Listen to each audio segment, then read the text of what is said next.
fancy running into you here. Won't you dine with me? Miss Margarita asked me to sample her newest pizza. But my goodness, these portions.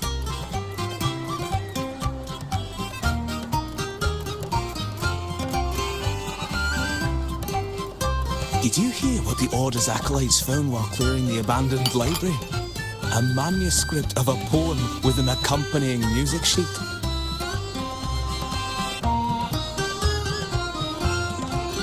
The public has already caught wind of its contents. Did you know it was signed as Golden Anthem?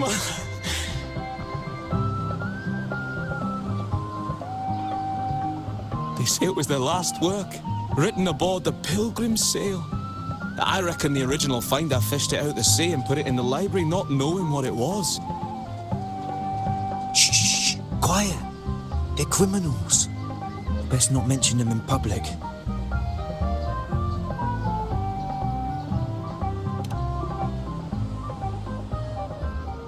Shh. That name is not to be spoken of in Ragusa. Simply put, the Golden Anthem was once a renowned poets' society. Their 3 members were once the Sentinel's cantors, but the Order banished them for insulting the divinity. Allegedly, their pilgrim sail caught fire and none on board survived, and thus their last known work disappeared. Well, since the manuscript is no longer secret, how does the tune sound? Give me a second. Let me think.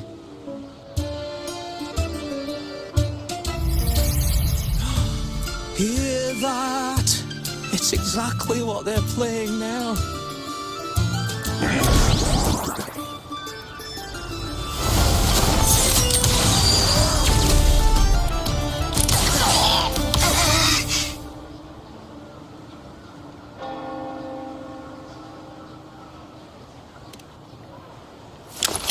Well, it would appear they were possessed by daemons, just as this very article suggests.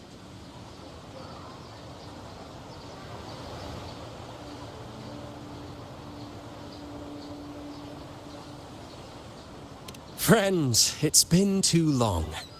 I gather you were also listening in on that conversation about the Golden Anthem's last work? What did you mean by daemons? Resentful of the Order's verdict, they committed to paper a curse upon Rinascita and Ragusa.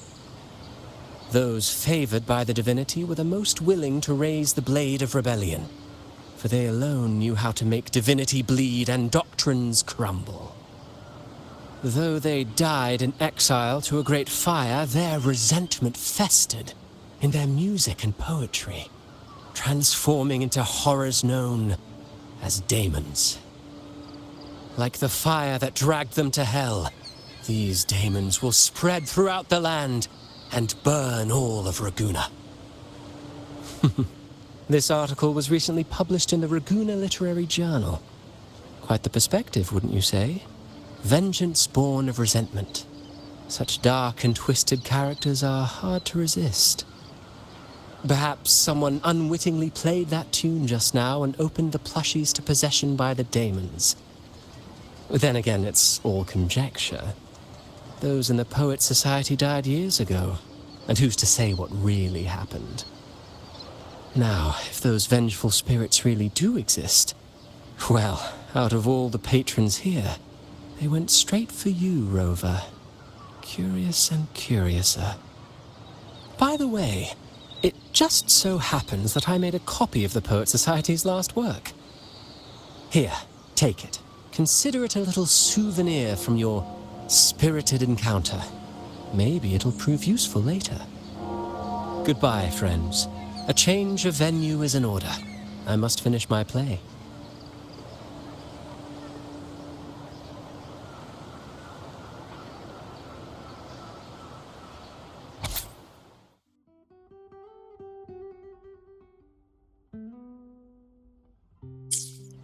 Like the fire that dragged them to hell, these daemons will spread throughout the land and burn all of Ragusa.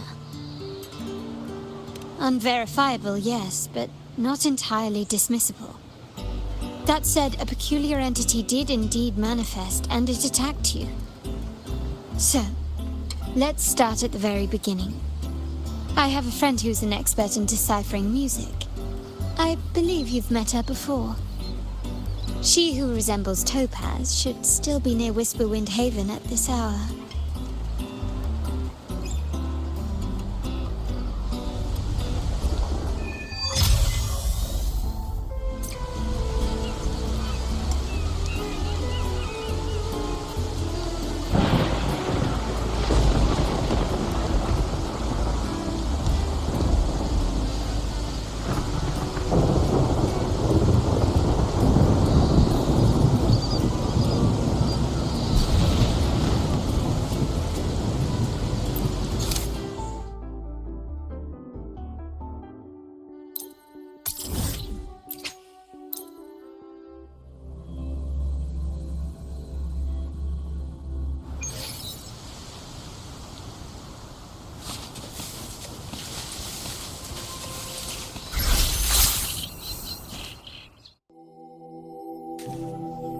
In her world, poetry and music hold equal sway. Shh. Listen carefully. Strum my strings for the endless dance of time. To fly is not to flee, but to journey towards the dreams. All the hopes will set us free from doubts and fears deep within. Let the sunrise gild our wings, let the twilight soothe our Follow the song to find the her. sky we're forever wild and free.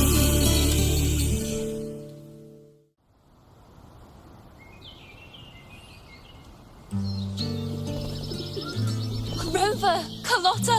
It's been too long.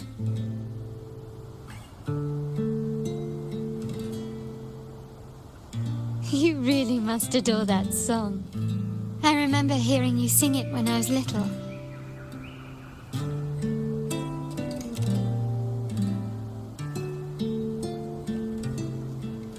When I was a child, whenever I passed by Ciaccona's house, I'd always hear music drifting from the courtyard.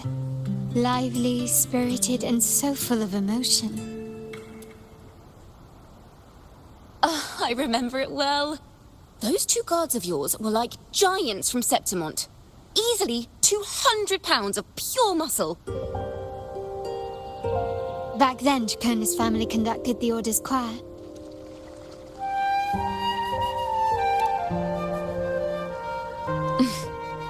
How should I put it? Well, as they say, families are always rising and falling.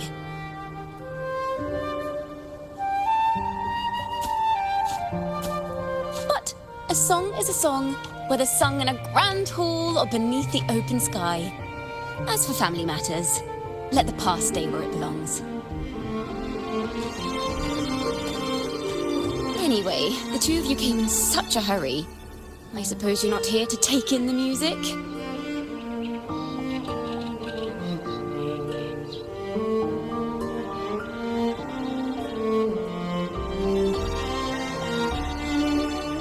Oh, so you eavesdropped on a man rambling on in C3 Sharp, and then, poof, out pops a monster.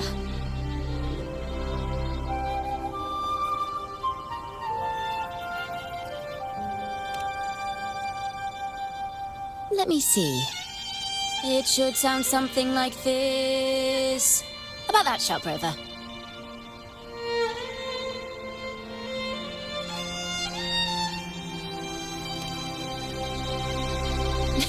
I know, right? We should suggest to Miss Margarita that she add new signage. Sing with civility. It starts with us. Can we discuss restaurant etiquette later? Of course. But I still need to know what kind of music could possibly have the power to conjure up those monsters of yours.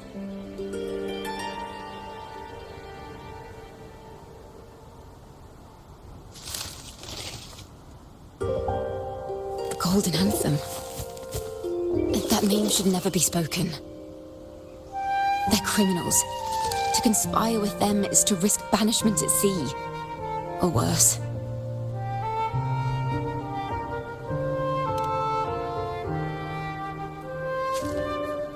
Don't worry. This won't be the first time we've crossed paths with the Order.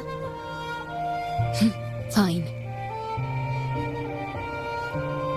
From what you've told me, the composers of this poem cursed Rinascita, spelling the fall of Ragusa. When the poem is played, some type of horror appears. If I understand correctly, that's what attacked you and Carlotta. If you ask me, this story is a right load of codswallop. I don't believe a simple little poem could curse Rinascita. Then you... We need to get to the heart of this poem and music mystery. Let me join you. I can't resist a good adventure.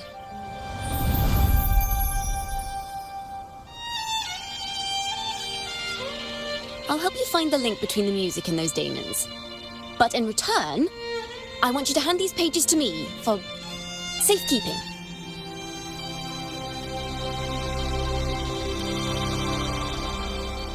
Then we have a deal. Since you believe this music summons them, how about we test it for ourselves? I've already memorized the sheet music.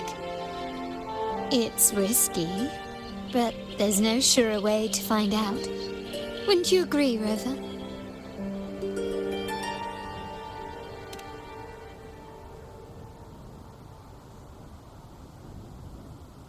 The final work of poets banished to distant seas and condemned to death. What, I wonder, did the verses forged in flames truly sing of?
Just like the ones that attacked us in the restaurant.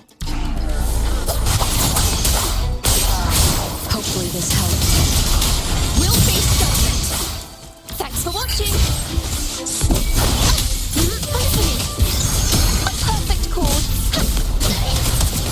Ta-da! A grand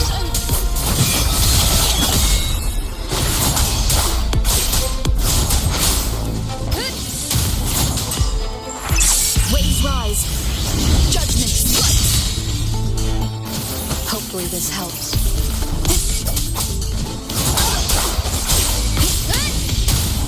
Thanks for watching.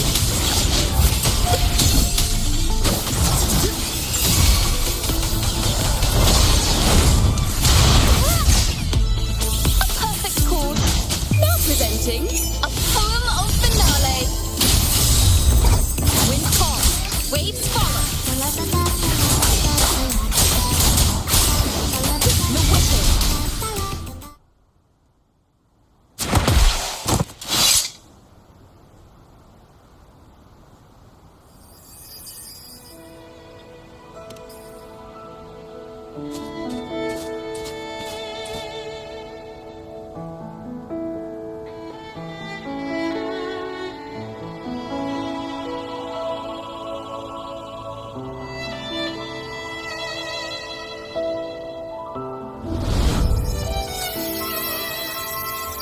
They burn in despair, resentful of the Order's verdict, till their last breath. Their last work is nothing but a curse upon us all. With our bodies to fuel the fire, the ensuing inferno shall forge Raguna's true gold. Is it saying Raguna will burn to the ground?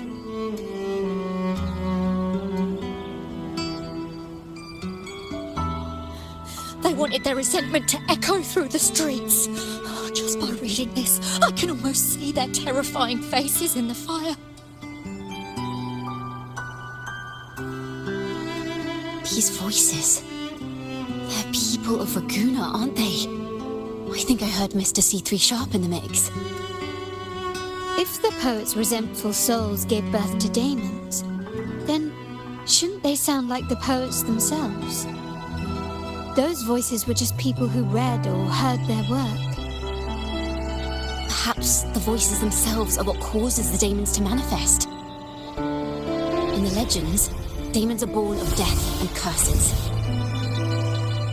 But what we've seen isn't like that, no. They're more like horrors created from people's words and imagination.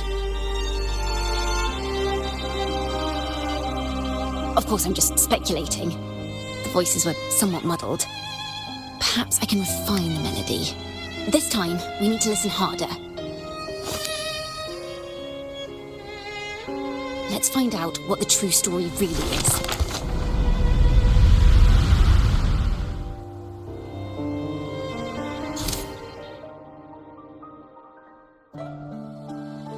This is a realm created from melodies. Music can transcend space and time to bring memories and stories to life.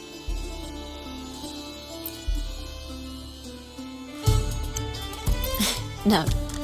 Normally, you can't perceive the frequencies in a melody. But that manuscript lets you see the world as I do. That part with the daemons should be right here. They burn in despair, resentful of the Order's verdict, till their last breath. Their last work is nothing but a curse upon us all. It's the same as what we heard before, but now I see something. A balance scale with a crowd of people standing on one of the pans. What are they weighing? The two sides of the scale represent differing perspectives. Once a work is made public, its meaning no longer belongs to its creator alone. It is shaped by the interpretations of its readers. Perhaps it was a simple poem at first, nothing more. But then that article claimed it was a curse upon Raguna. No one knew exactly what happened, so they filled in. Yes, someone must have used them to create the daemons. What if the imagination knows no bounds? If left unchecked, such incidents will only increase.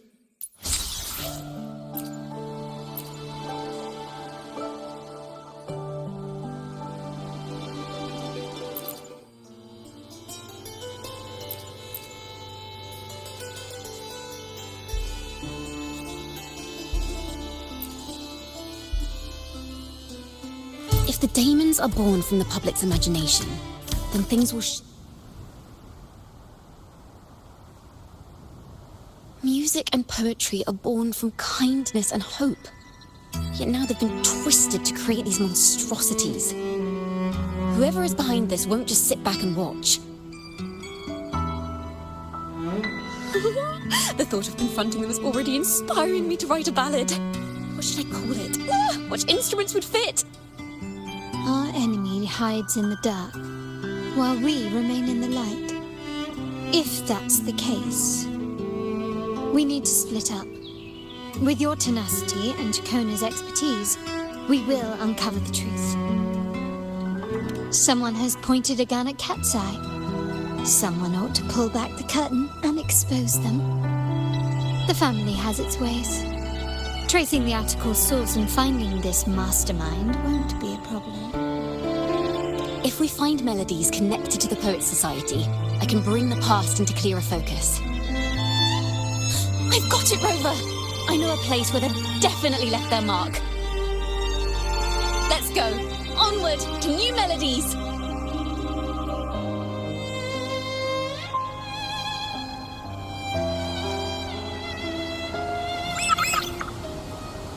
I really admire the wind.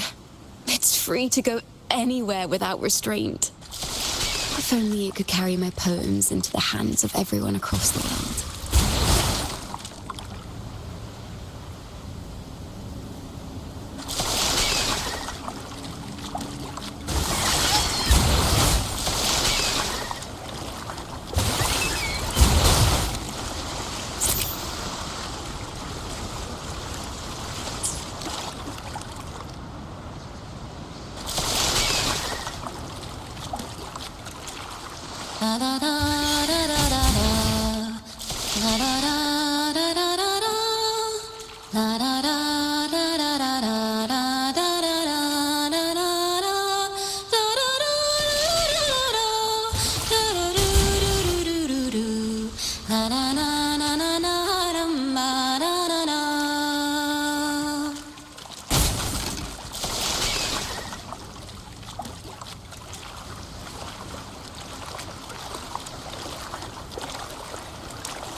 Da-da!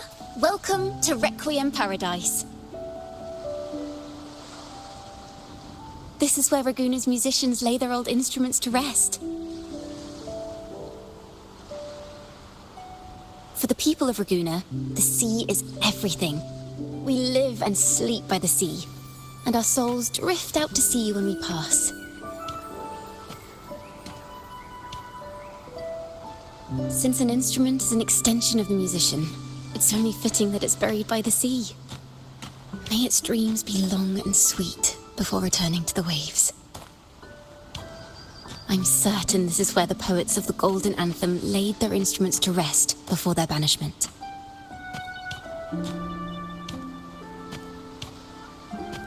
What's wrong? You seem troubled.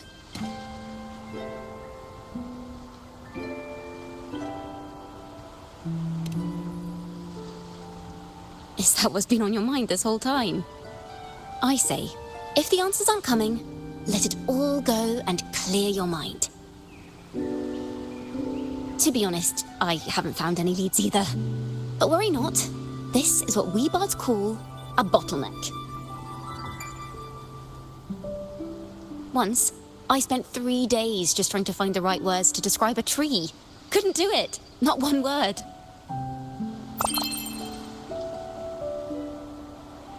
So, I stood under that tree and prayed for an apple to fall on my head. You know, just like in those stories where inspiration strikes after an apple hits you. And, well, at least you get a snack out of it.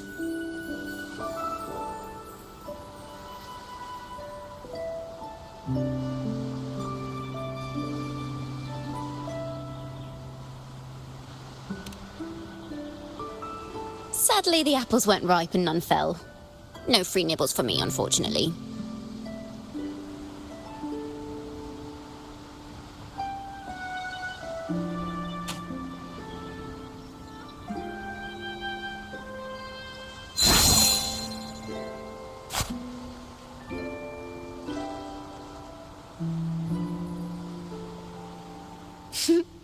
Try it.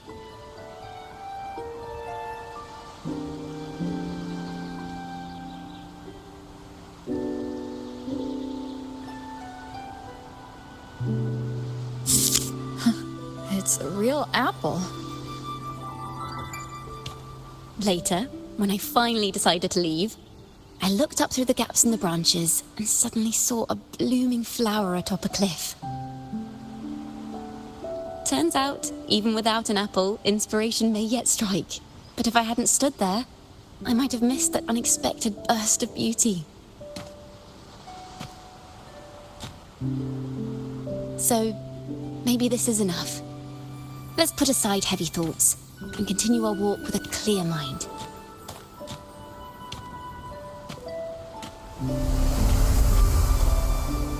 I'm starting to understand why Carlotta calls you Topaz. Is that so? But I'm nowhere near as dazzling as the sun.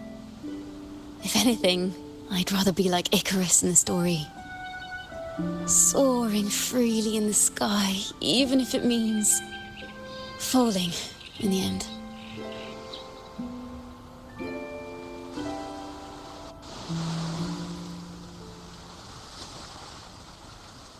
sense the melody of an instrument close by. Let's search for it.